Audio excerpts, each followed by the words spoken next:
Welcome to Lead Different, the podcast that redefines leadership and challenges the status quo.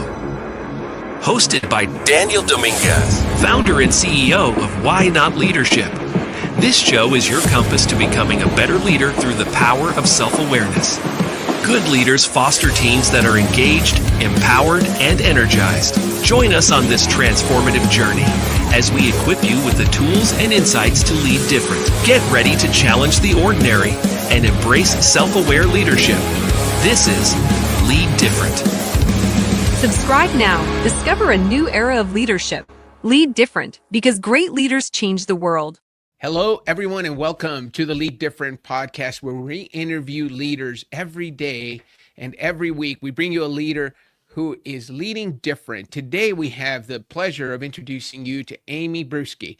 So Amy Bruske is the president and integrator at Kolbe Corporation and a leading expert in applying the Kolbe concept. It is a powerful theory of instinct and performance. She has a passion for human behavior and a mission to help people succeed by being themselves. She advises Fortune 500 companies, government agencies, and fast-growing businesses. She is known for her dynamic training programs, empowering global consultants and teams to work more naturally and effectively. She's a sought-after speaker and co-author of Business is Business, and of course, the latest book that she has, which is Do More, More Naturally.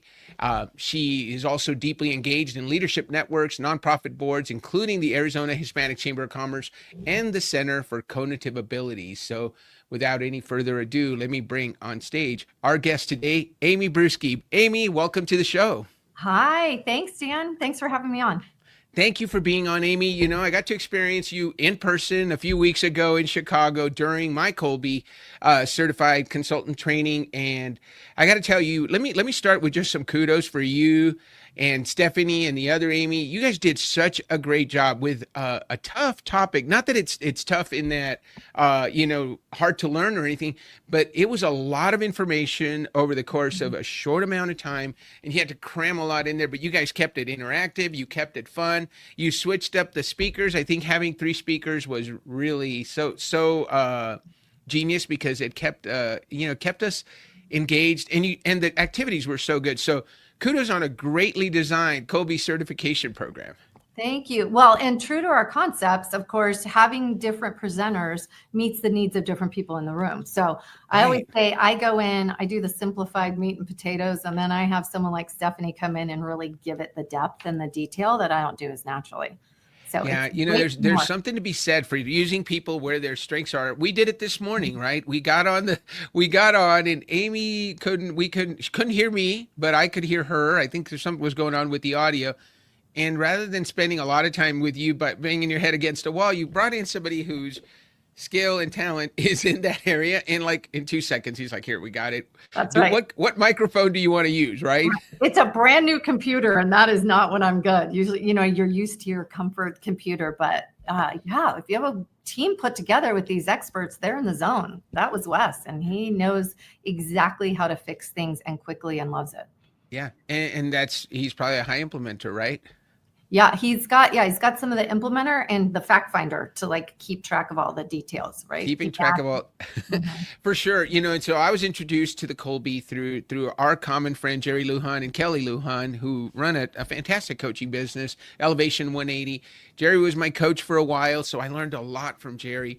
And I remember we worked together at the Y Institute. So he and I came together through the YOS Discovery, where we found out what our why was and which your team has taken part of.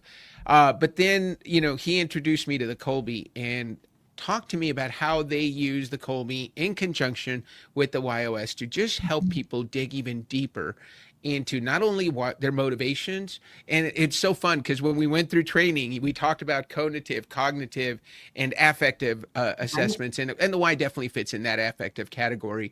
So it was so nice to understand really how these all fit together, and you guys do a great job of working with all assessments. So again, we're going to start with giving you lots of kudos and making you feel really good, Amy, because this is such a great interview for our viewers and our listeners to listen to. Someone with your authority and with your position at the Kolbe Corporation and the history that you have with, not many people got a chance to work directly with the founder, Kathy Kolbe, but you did for how many years?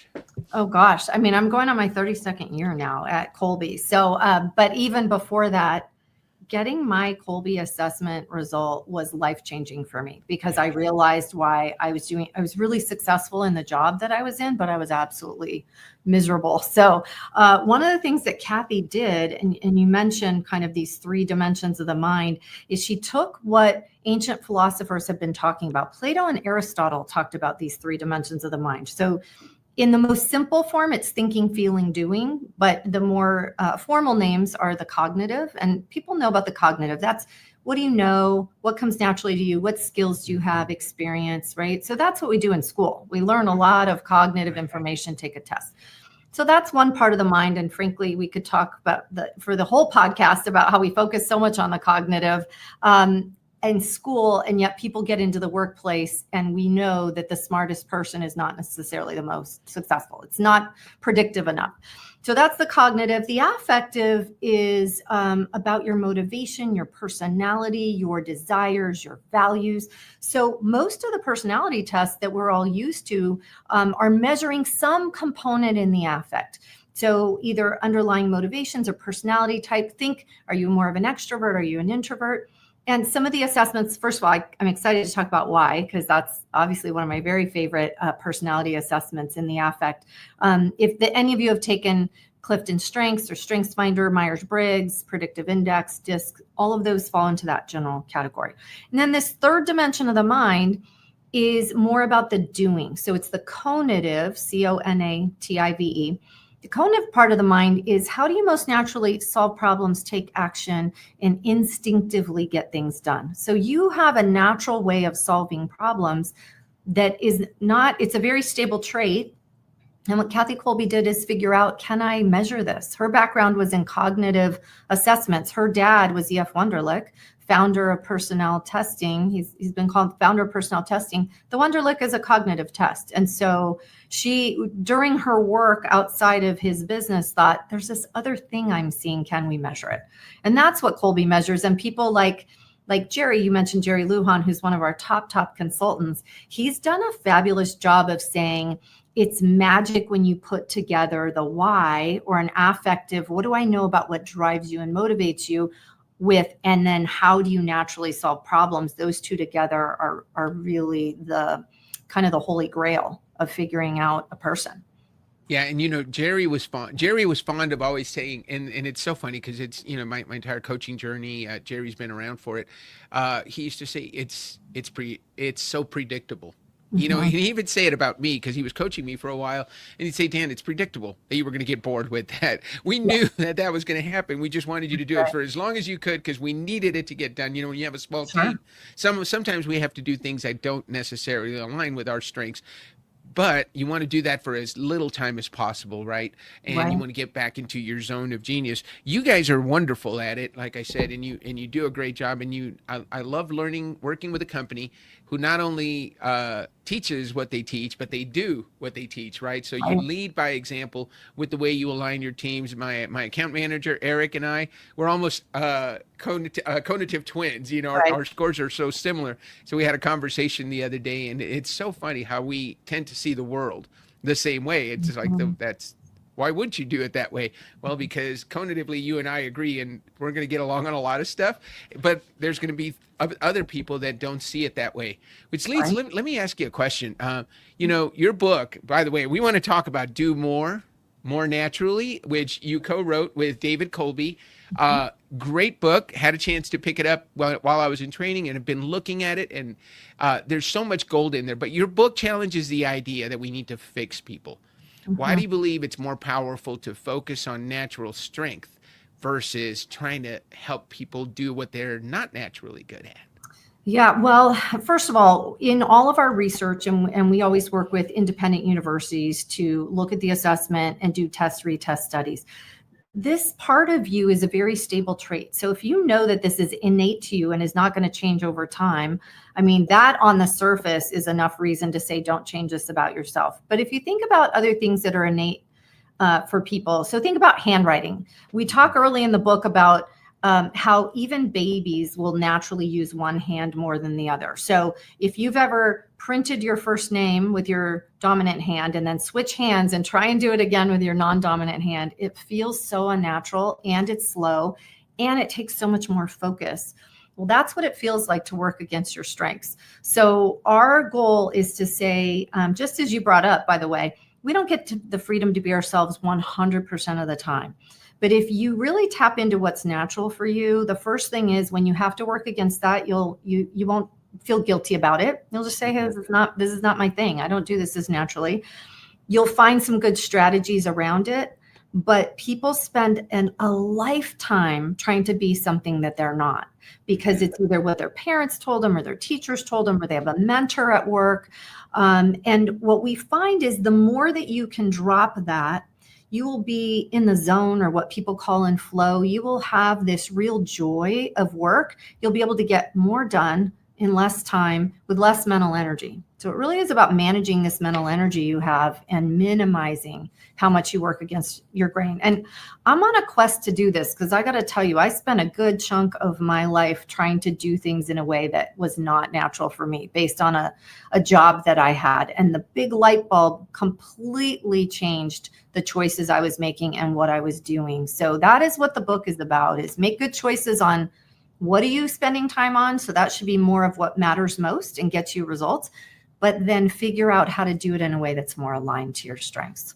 Yeah, I think it's really good that you talk about there are tasks that we have to do, but just because they're tasks that we have to do doesn't mean we have to do them in a way that goes against our cognitive strengths. I've got to give you some feedback. My daughter took the Kolbe, and it has been so for her, it's so eye-opening, because, I think we talked about it in training. Most teachers are in the 8822 range, right? High fact finders. They're going to be high follow through, very low on quick start, and probably going to be low on being on implementer. She's exact opposite. She's a 5'9", 2'3", 2'5", 5'9", 2'5". So she's got a little bit of the implement, and she's high on the implementer too. So she needs to be active. And so, but as we went through her strength, she's 13 years old. We're finding she's a incredibly smart kid, gets great grades, but what she has to do to get good grades goes against her natural ability. So she's constantly having to fight. And so we're trying to figure out a way to, okay, how do we do these things in a way that go with your natural strength? So it's great that we're putting that plan together and that we're aware of it.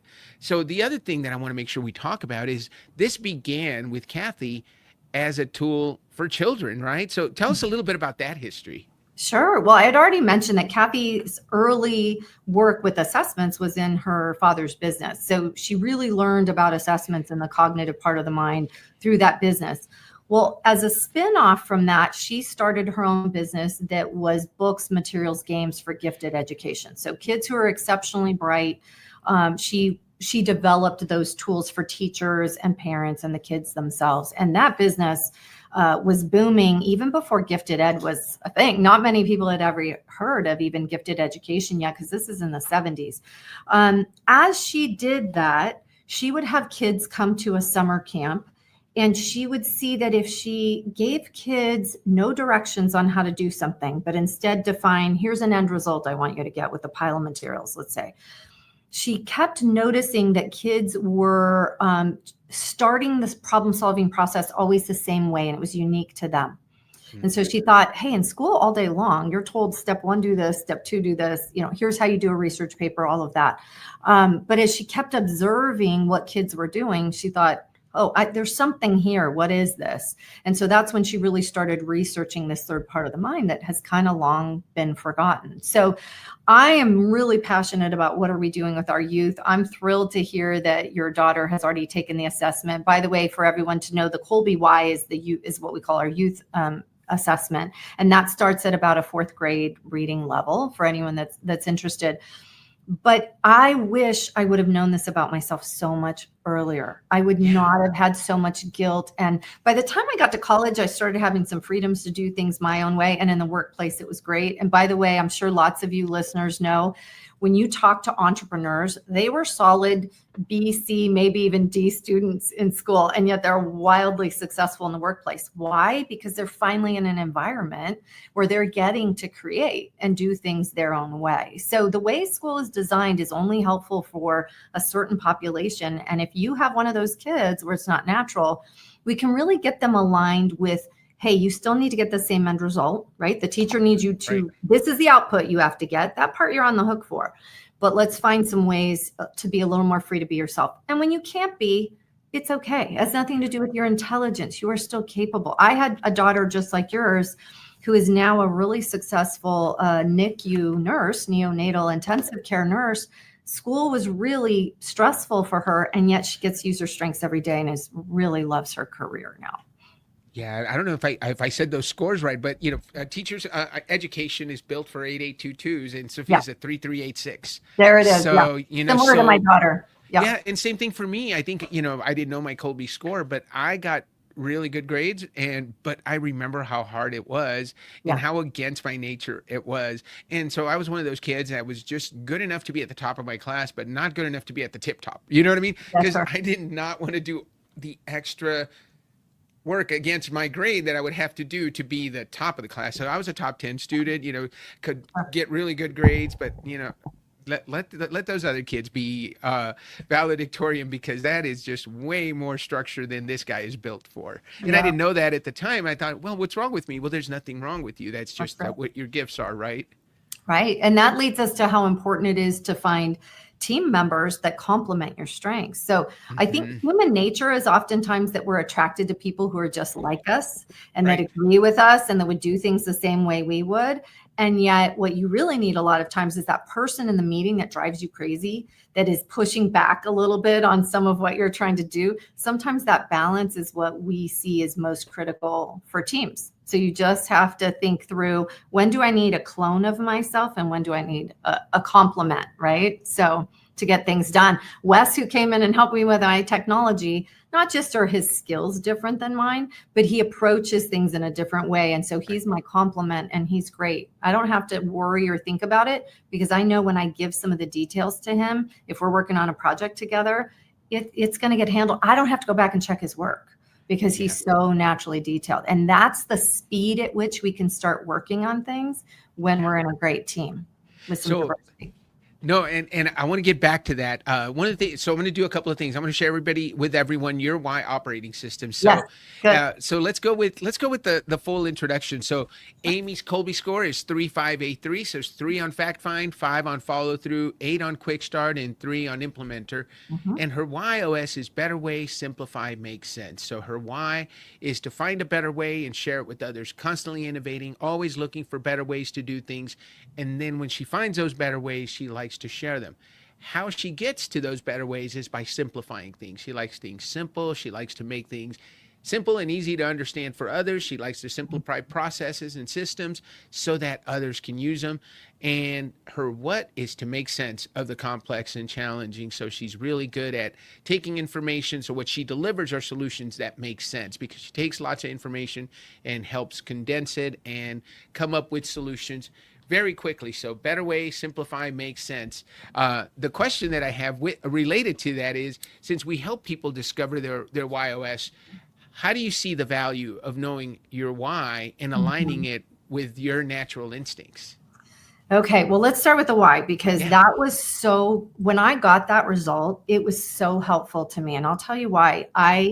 The better way is so ingrained in me. It is so what drives everything that I'm doing. And what I realized when I got that result, I realized why I drive people I work with crazy, because I'll come back from a training or a speech or something I would do, and immediately I'd say, here's everything we need to do differently next time, or we need to make the following changes, or this is what we could do to improve it. And it took a while for people to be willing to give me the feedback where they'd say, oh my gosh, it wasn't good enough. I thought it went well. And to me, I'm moving on to the next best thing. But I had to understand how that affected people, that I needed to stop and say, here's what did work, because my mind is so focused on better way that I'm always thinking about the improvements. Well, I was really affecting my team. I mean, as a leader, they were feeling like that was really negative to them. Whereas to me, it was, oh, that's what happened in the past. Let's move on and see what we can do to improve it. So that part of my personality and my why was so important for me to learn. And then putting that on top of the way I execute, I kind of feel like the affect or the personality is like an overlay on top of the way I get things done, is that my natural way of making things better is through my need to innovate. I naturally innovate. I change things. I experiment quite a bit. And so those two go together hand in hand. And people that work with me, that's very predictable. So when I work with people for the first time, I'll say, hey, here's some tips about working with me. And then I ask them to do the same. But that one activity, I will say, I change my mind a lot. I'm experimenting a lot. Come back and check with me sometimes if I've said we're definitely going to do this, because sometimes that's my way of thinking it through. And for the why, they just understand that that's my framework. That is what I'm going to come at everything. And they'll even use different language now when they approach me about things or doing a debrief. So I'm so grateful for getting my why result for that reason. Yeah, it helped. I think it's really helpful. And thank you for putting that all together, because I think that is one of the definite drawbacks of having the why of Better Way, especially when you're the boss, right? Mm-hmm. Because after a while, people will stop bringing you ideas, or they'll stop trying to get things done, because they're like, no matter what I bring to her, she's going to find a way to make it better. So while you're thinking I'm being so helpful, here, Dan, here's your idea. Great idea. Let me show you how to make it better. Right. If I'm the person that's bringing you that idea, I'm thinking, gosh, nothing's ever good enough. Everything I bring to her, she fixes and makes better. Right. And I'll give this tip to anybody that's working with Amy. One of the things I learned, because Gary Sanchez had the why of Better Way. And so every time I brought him something, he'd say the exact same thing. It's really good, Dan. Let me show you how to make it better. You can take advantage of that in a good way by bringing Amy stuff when you're not done with it. Bring it to her when it's like 50, 70% done, and let her look at it and say, hey, what do you think? And then Amy will say, oh, this is really good. Here's what I change. And then she'll make her suggestions, especially if it's something that she's going to present or if she's going to take forward.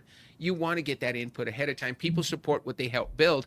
Amy will absolutely love it, because by the time you finish that project, it's going to have a lot of her input. And you mentioned it. Check in with me as we go. Even if I already said, go for it, get it done, check in with me, because I guarantee you there's going to be a way that Amy's going to make that better, right? That's right. Yeah. And that is so helpful. And if I can just do more of that and have people do the other parts of it, it's just great. Then I love my job. I've got joy at work. I'm in the zone. So I don't want to impose my better way on other people all the time. I want to keep it for a lot of the things I need for myself.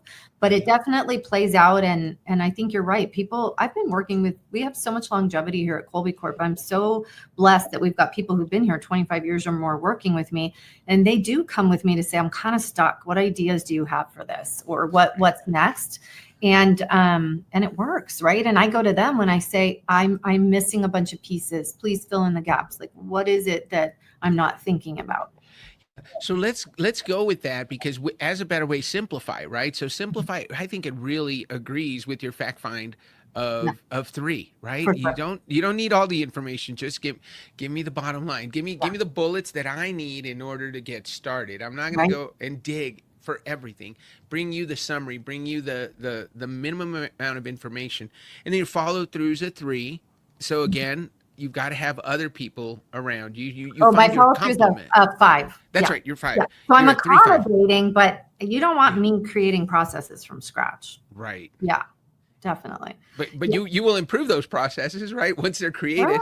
Sure. I'll integrate. I'm really good at integrating processes into what we already have. I'm not naturally adept at creating systems and processes from scratch. And the fact finder was my biggest learning in my life. I'm a 3 in fact finder. I grew up in a family of people who are justifiers. I always tell people we would literally sit around the dinner table and you were expected to have data for all opinions. So there would be discussion about politics or history or these kinds of things. And you had to justify and have all your research done and these kinds of things. Not only am I not as interested in that, it just doesn't come naturally to me. I wanted to talk about the overview.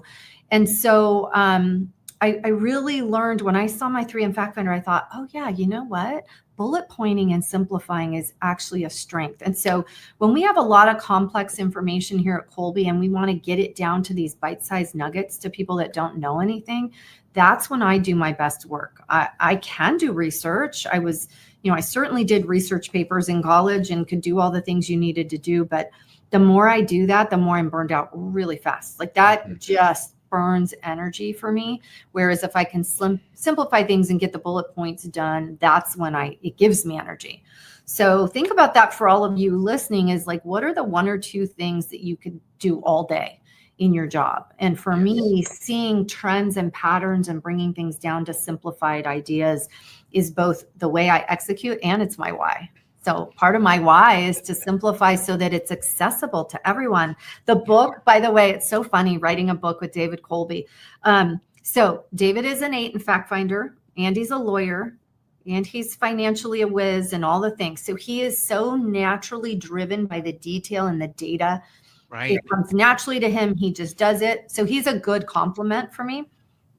But I'm a 3 in fact finder. And so writing a book together, I said, I want this to be so bite-sized that you could read it on a short airplane flight. And he's like, we can't write a book that's that short. It needs to be longer. There needs to be more details. I'm like, nope, I think we can do it because I want it to be accessible. Right. I want it to be easy. So anyway, I won out on that argument. We'll write the next book with more detail for his needs. But I was glad that we were able to put things in really simple terms and tell a couple stories and then from there, if you want more detail, it's there and available.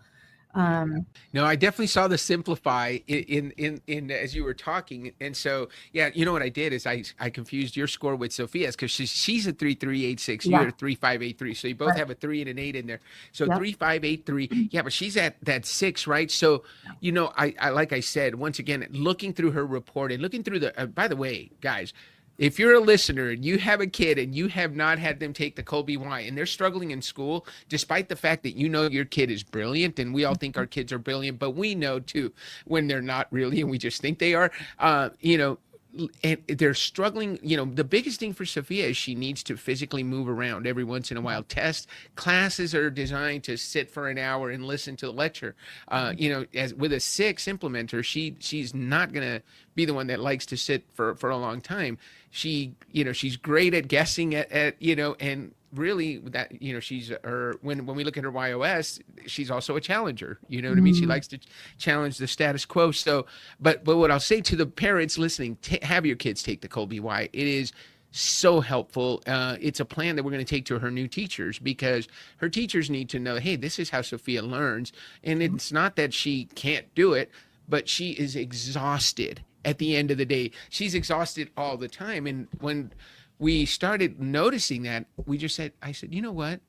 I need to, do you mind? I said, do you mind if I coach Sophia? I need a coach her. Now that I've learned all this, I think we need to just do homework differently. And we need to not really worry, because she's operating at a place where it's against her MO. Okay, I have a great example of this. Thank you, because she's so much like my daughter. So some of the advice that teachers give parents in school is make sure they have a very quiet place to do their homework at the same place every single day. Yeah.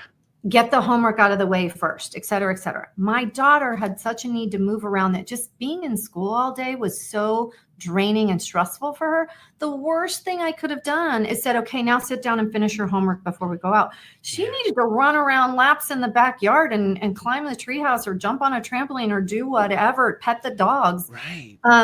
before she could even sit down again and do that. The other thing is we allowed her complete freedom to do her homework wherever. So we really did have a trampoline. She would go and lay down on the trampoline and do her homework there versus sit in this chair. Now, the parents do this because we're well-meaning and it's what worked for us. So a lot of times you think about what works for you. Hey, let me help you. This worked for me in school. And that might be the opposite that your kid needs. So if we can focus on the end result they're trying to get at all times and do a little experimenting on what works for them, they just can get there so much better, because some of that advice you're hearing from school is not going to work for a kid like Sophia, right? I mean, well, one of the things, she loves to listen to music, and, we make sure she's got her headphones and that she's got whatever music she wants, and that she takes breaks and makes snacks. She loves to bake. So she'll be like baking something. She'll go and do a little bit of homework, come back and check the temperature, do some batter mixing and stuff, throw something else in there. Perfect. You can imagine she doesn't follow recipes, Right. She's making it up. Yeah. It was so funny. Yesterday we were at home. We were going to, so we introduced her to Ferris Bueller's Day Off, and I don't know if that was wise or not, but she loved the movie, fell in love with the Charlie Sheen character. She said, "Oh, he's good looking." She said, "I wish Matthew Broderick looked like him, because I would have liked the movie even more." And I think Matthew Broderick was very good looking in that movie, but that's her opinion. But one of the things that we were doing is, I went out to get something, some groceries, and I asked my wife if she'd make the popcorn. And she's measuring because she's a teacher, so she's a high 8833. So she's measuring, and I get home and the popcorn's not made because she wasn't sure exactly how much oil she was supposed to use. And I get there and I'm like, well, I just put enough oil to cover the bottom of the pan. I throw in the popcorn and then I pop it. And it's like, oh my gosh, how can you do that? What if you burn? Well, then I think it comes out because I do it all the time. And Sophia and I were sitting there laughing, and Mom's like, you guys are crazy. And that happens, right? When we're different and we don't know why we're different, that happens. Our family, of course, we have our Y language already. Monica's a clarifier, but we also have our Kolbe now, and we totally understand each other. Even when in training, you guys talked about educators being high eights in the first two categories, and then low in the second. That's exactly my wife, and Sophia is the exact opposite. And we're like, that's what's happening, right? Yes. So thank you for those tips. And like I said, parents, if you we're going to put some information about where you can access the Kolbe in the show notes, and where you can go to Kolbe Corporation and learn a lot more. One of the things that Kolbe Corporation does that is really good, and kudos to you again, Amy, you guys make so much information publicly available. Your website is a treasure trove for people that want to find out more about cognitive strengths. The books that Kathy has written, plus the books that you've co-authored, are so helpful that even if I think you look at the fact that this is so helpful that who wouldn't want to do it? But if you don't want to do it, you can learn a lot about how you do more naturally. Oh, yeah, please. Yeah. If you want to know more and have access to some of Kathy's early ideas and writing and know what all the books are, go to Kolbe.com. And Kolbe spelled with a K, everyone. So Kolbe. Kolbe.com is where you can get more information, and there's so much there. And I think that even if you don't do your Kolbe index, some of it's just going to ring true for you. You're going to see it play out at work anyway. Yeah. So, you mentioned about your struggle, even within your own family. I think a lot of that, I do a lot of work on self-awareness with my clients. I think we all have to go back, and it always comes down to our 10, 11, 12-year-old self, right? Where we go back and we figure out, oh my gosh, that's the first time that I remember that I didn't fit in. And the reason I didn't fit in was because I was driven to just challenge the status quo. If you said red, I'd say blue. If you said high, I say low. And I'm the kind that would throw things up in the air just to see how they would fall, right? And that's not how a lot of people are wired. And so I tend to make people that need structure and want structure, like teachers, I tended to make those people nervous, and then I would frustrate them because I would not study and still get good grades on the test, right? So important. So you brought up the dinner table conversation. In your work with leaders, you work with leaders at really high levels. Do you find that it often comes down to they remember the first time their cognitive strengths really showed, and how they can go back and pinpoint, like you, those dinner table conversations where you were outmatched because everybody had a ton of research. Well, you could listen to all of them and very quickly summarize and give bullet points. How does that work with the leaders you work with?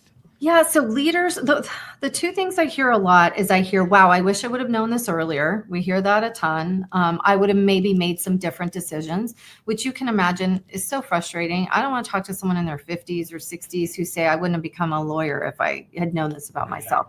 But the other thing is just this explains so much. Yes, this has always been me. But there's a sense of, but I didn't think of it as a strength. So there are just times when we get an opportunity to say, no, this is actually a strength. Just because sometimes it doesn't play out that way in your workplace, that does not mean that this isn't a strength. And so we hear those two things a lot. And I guess the question that or maybe it's not a question, it's a challenge to all of us, is just because you can doesn't always mean you should, right? Just because you can spend all your energy in, putting together the most perfectly structured exercise program doesn't mean that that's necessarily the best use of your time and energy. So we know time is finite, but so is mental energy. You only have a certain amount of energy to get things done and make decisions and solve problems. So challenging yourself always to say, is this the best use of my mental energy, is really important. And the how you spend every day, it is so joyful to kind of be in flow, be in the zone. The day flies by. Think about what that is for you. Those are the things that you want to figure out how to do more of. And by the way, it doesn't take a lot. Sometimes it's 10% more of my day, right? Or 20% more of my day if I could just be a little more aligned with my strengths and don't do some of these things. Oftentimes it's you giving yourself permission.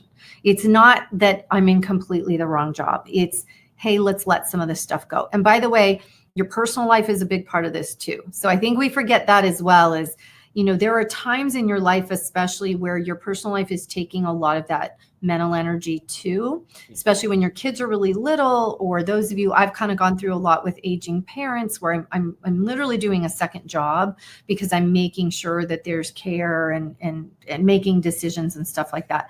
Think about how all those things add up, and then what's, deserving of your best efforts, and how can you do it in a way where it is more natural for you. I mean, that's our goal, because leaders have these complex lives.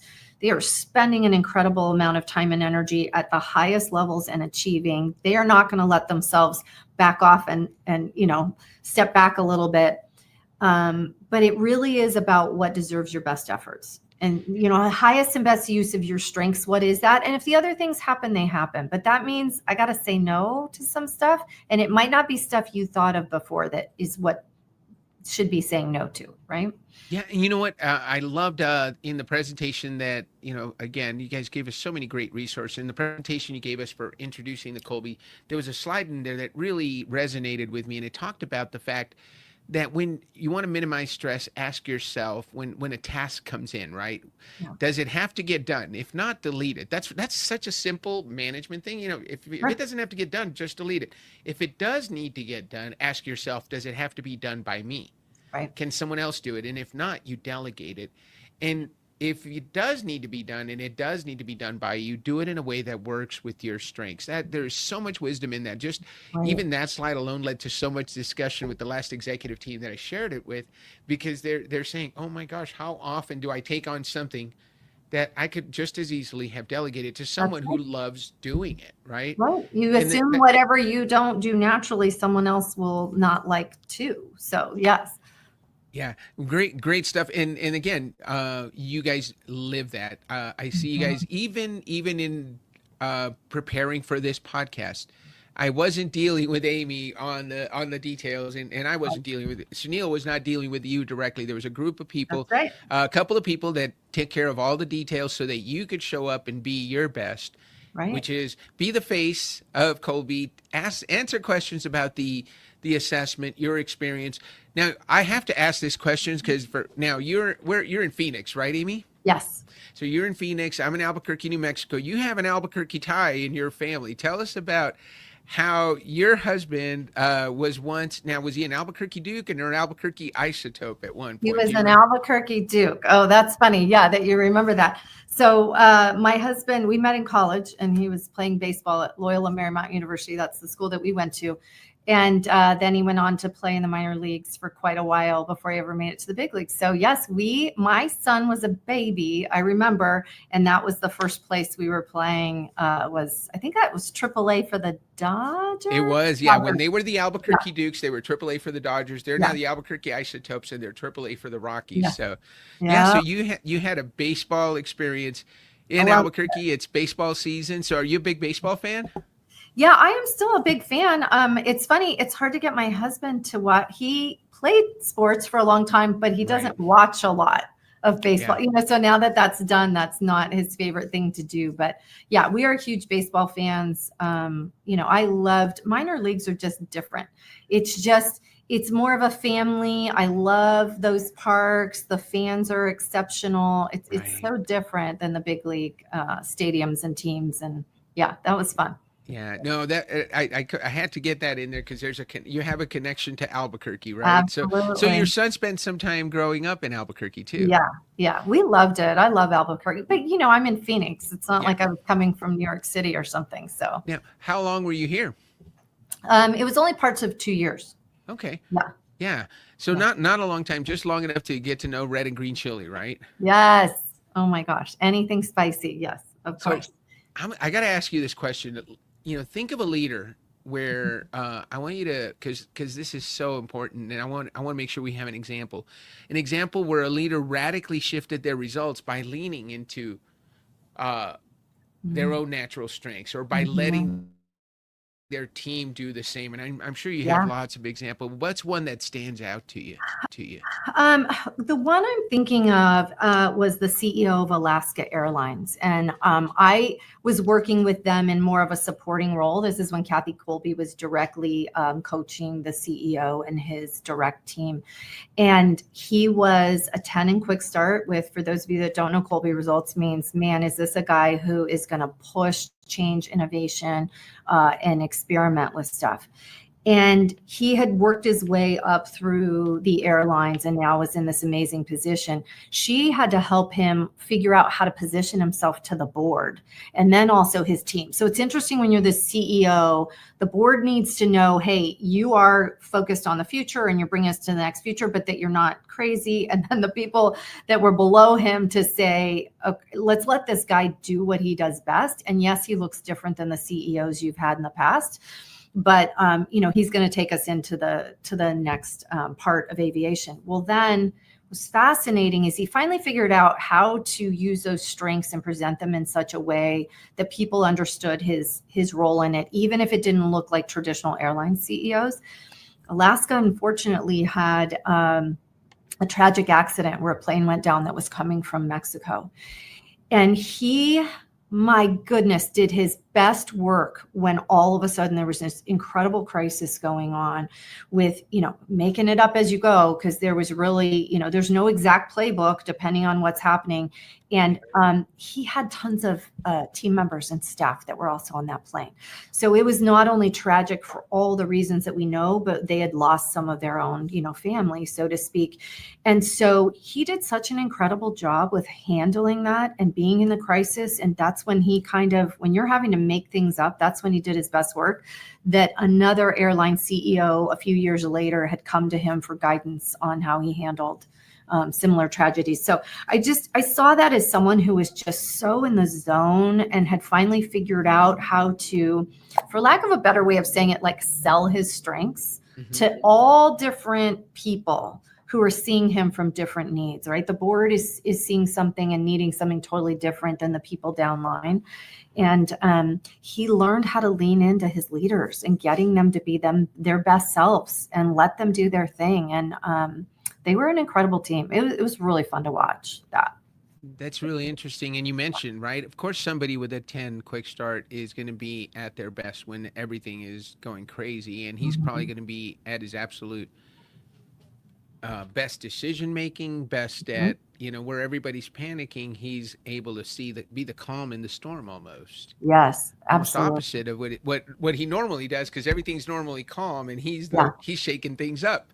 Yeah. Now things are shook up and now he's got to respond quickly. Well, yeah. And what's interesting about that is when you have a leader like that, they're so innovative. The minute that things are stable again, they really don't do their best work. He needed to move on to his next big challenge. And entrepreneurs, I find that a lot when we coach entrepreneurs, like their business is finally growing and it's stable and they need to find their next challenge, or else they're going to stay in a business that's thriving and mess it up because they're going to keep experimenting, even though it should be stable. So we all need to know, like, where's our sweet spot in the life cycle of a business or a project.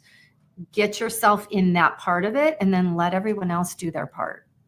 Yeah, it's so interesting you say that, because I recently left a leadership position in an organization that needed me to come in and shake things up. And, it was like, hey, we've never done that before. Well, let's do it.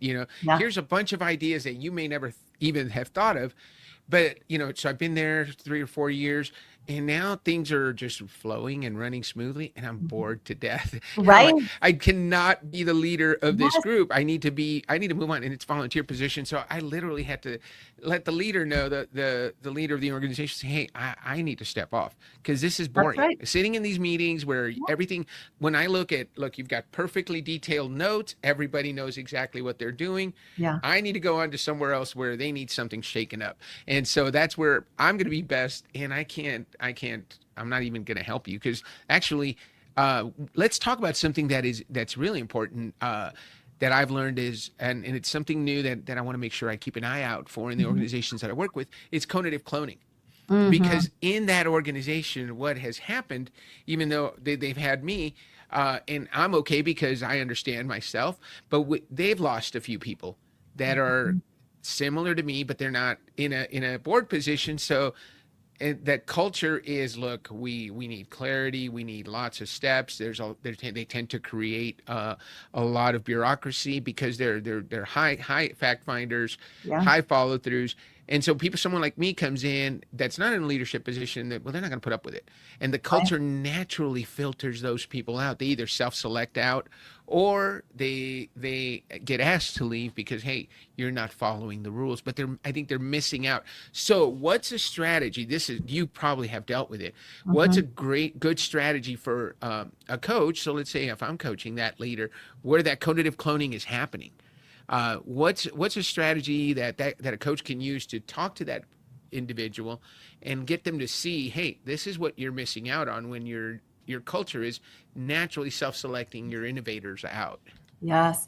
Oh my gosh. Well, first of all, this happens all the time. I saw this happen many years ago, and they shared it at our conference with Hershey Foods Corporation, where it had been a very traditional organization, and anyone that was coming in that looked different from them eventually they would leave the organization, because they knew they just couldn't thrive somewhere like that. So as leaders, the biggest challenge that we have is understand that it's in our nature. We are humans. We are attracted to people that do things the way we do. I used to train on behavioral interviewing years ago. And when you put someone in a position and say, hey, tell me about a time you were in this situation, how do you handle it? Well, the right answer is the way I would handle it. That's what you're looking for them to say.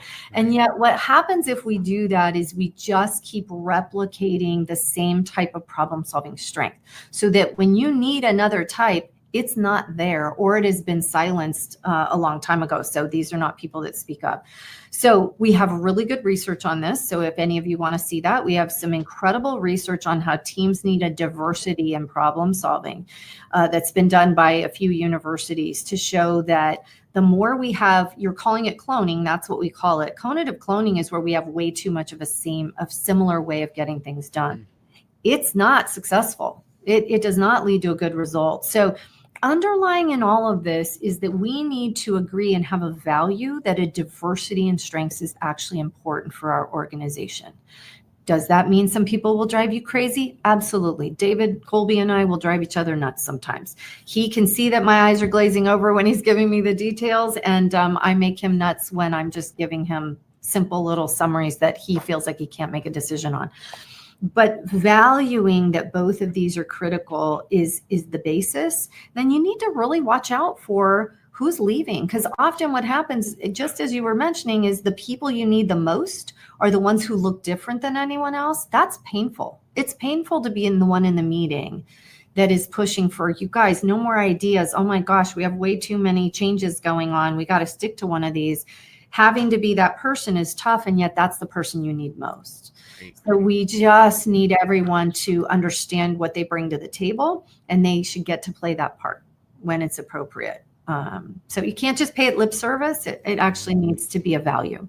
So what's the best way to bring, and again, I'm talking from a coach perspective, what's a great way for a coach to broach that subject with the leader? What of the resources available to us from Kolbe, what's a report that we want to share, or what's Sure. Well, I mean, the easiest thing to do, and it's really inexpensive, is just make sure everyone on your team has done their Kolbe indexes. And then from that, we can put a distribution chart together of where do all the strengths on your team fall.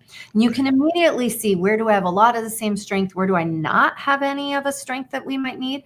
And then we're able to help you decide where you're going to get those strengths that you need. So there is a team report that we have that gives you the distribution of talents, and it talks right to the leader about, hey, here's when you as a team do your best work, and here are some potential challenges. So it'll highlight for you, this is what might slow your meetings down, your projects might be off track because of the following, and then some of what to do about that. Perfect. Perfect. Let me ask you one other question. I want to make sure I do. If you could leave every leader with one challenge to lead more naturally, what challenge would you give them? Oh boy. Well, I mean, I'm going to say it starts with you, because what I see is leaders might decide other people have freedom to be themselves, and yet they are the most burned out people in the entire team. So just like they talk about, put your mask on first, right? In when you're in an airplane, you have to find the freedom to use your own strengths and be in the zone. And then once you figured that out, then great leaders, there's a great quote by Marcus Buckingham that says, average leaders play checkers, great leaders play chess. Playing chess means you know what each piece is capable of doing. You treat each people as if they're an individual, and you get to know their own individual strengths and then help them use those strengths effectively. But it starts with you. My challenge is figure yourself out first, and then you're able to help other people around you, right?